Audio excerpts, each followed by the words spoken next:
Hello everyone, welcome back to High Stakes. My name is Brian. I'd like to start this video by asking for your support. First, please subscribe to our channel and click the bell icon so you never miss any of our daily betting videos. Second, if you find this video helpful, please give it a like. It really helps us reach more viewers.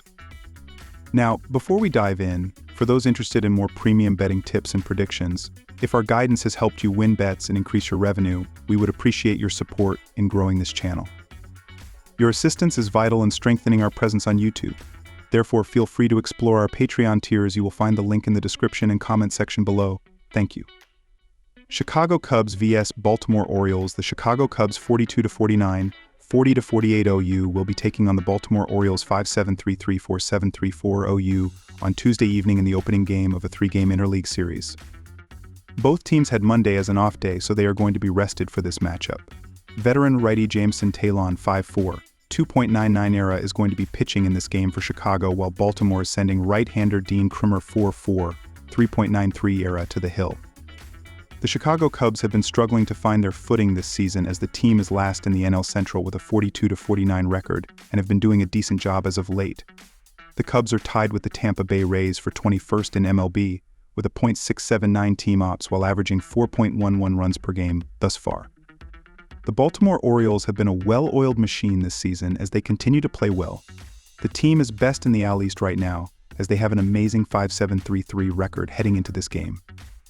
The Orioles have been hitting at an incredible level at the plate right now as they have a .256/.316/.460 team /line and are scoring 5.16 runs per game.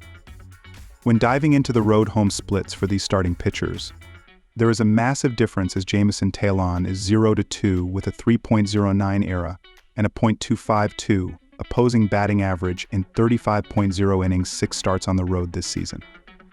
Compare that to Dean Kremer being 1-2 with a 5.73 ERA and a 1.41 WHIP in 22.0 innings, 4 starts inside Camden Yards at Oriole Park this season.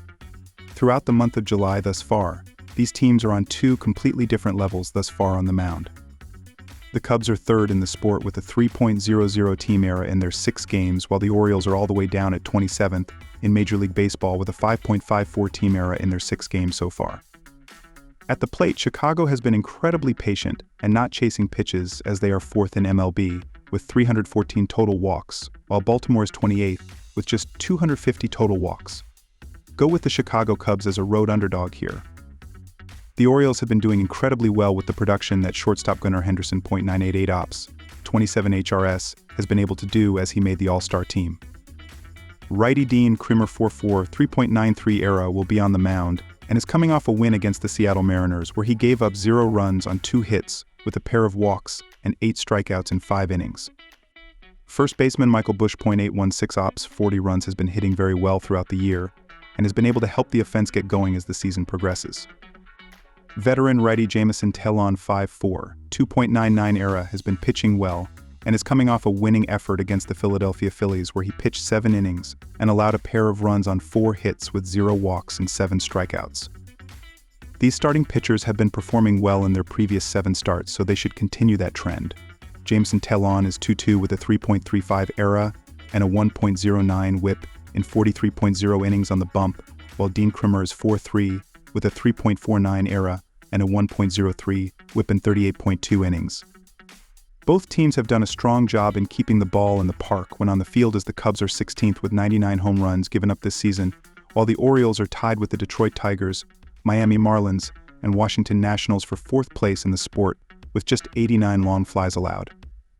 It also helps that this game is being played in Oriole Park at Camden Yards as the left field wall is a fair distance away, meaning there will not be cheap home runs hit by either side if they hit it to that part of the field. Go with under 9.5 runs. Los Angeles Dodgers vs Philadelphia Phillies. On Tuesday evening, the Los Angeles Dodgers 5-5-3-6, first in NL West, take on the Philadelphia Phillies 5-8-3-2, first in NL East in the first game of their 3-game set at Citizens Bank Park. The Dodgers will send 25-year-old RHP Bobby Miller 4-5, 3.92 ERA to the mound for his 7th start of the season. The Phillies will counter with RHP Zach Wheeler 9-4, 2.74 ERA, who will make his 19th start. The Phillies took 2 of 3 from the Dodgers during their last series, played in Philadelphia last season. The Dodgers could not complete the sweep against the Brewers in Milwaukee on Sunday, falling 9-2 in the finale. 23-year-old rookie starter Justin Robleski, making his major league debut, did not factor in the decision, going 5 innings and allowing 4 earned runs on 5 hits, while striking out 4 Brewers batters. The Los Angeles relief corps were roughed up for 5 runs in 4 innings. Second baseman Chris Taylor launched his 3rd home run of the season to account for all of the Dodgers' offense. Los Angeles pitching staff has struggled recently, allowing 5 runs or more in 4 of their last 6 contests. The Phillies dropped 2 of 3 in Atlanta to the Braves over the weekend, including a 6-0 defeat in the series finale. Philadelphia's pitching staff gave up 4 home runs to the Braves, including 3 by starter Michael Mercado. Mercado was saddled with the loss, lasting just 1.2 innings and allowing 5 earned runs on 5 hits and 3 walks. Left fielder Whit Merrifield had 2 hits in the loss for the Phillies. Shortstop Trea Turner was struck in the helmet by a pitch, but stayed in the game.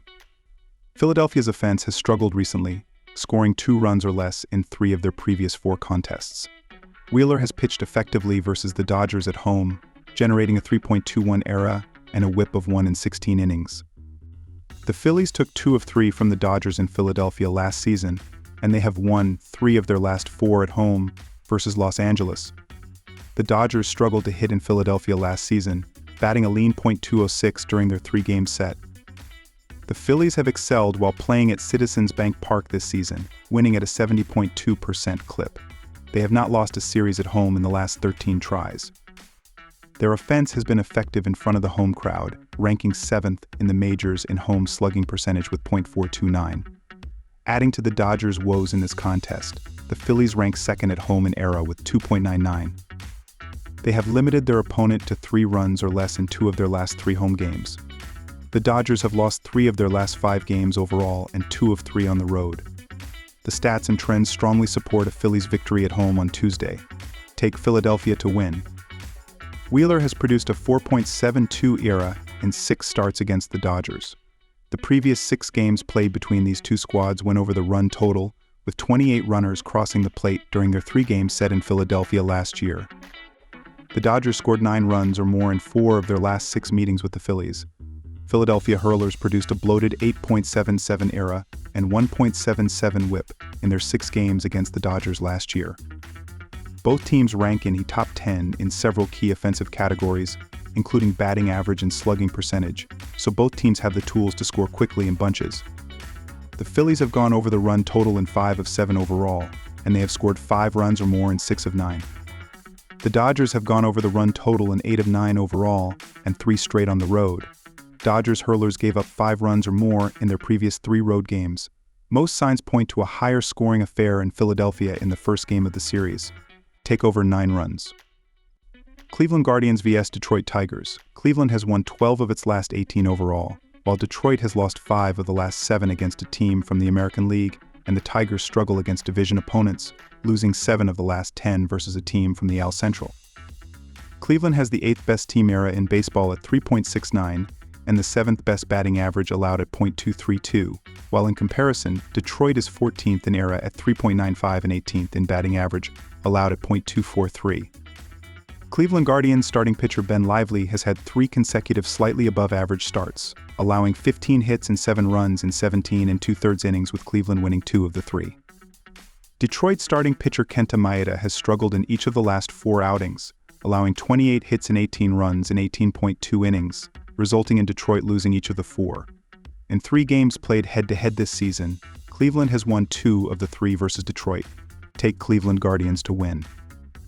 Detroit is 21st in both runs scored 371 and slugging percentage .378, while 25th in batting average .230 and 28th in on-base percentage .294.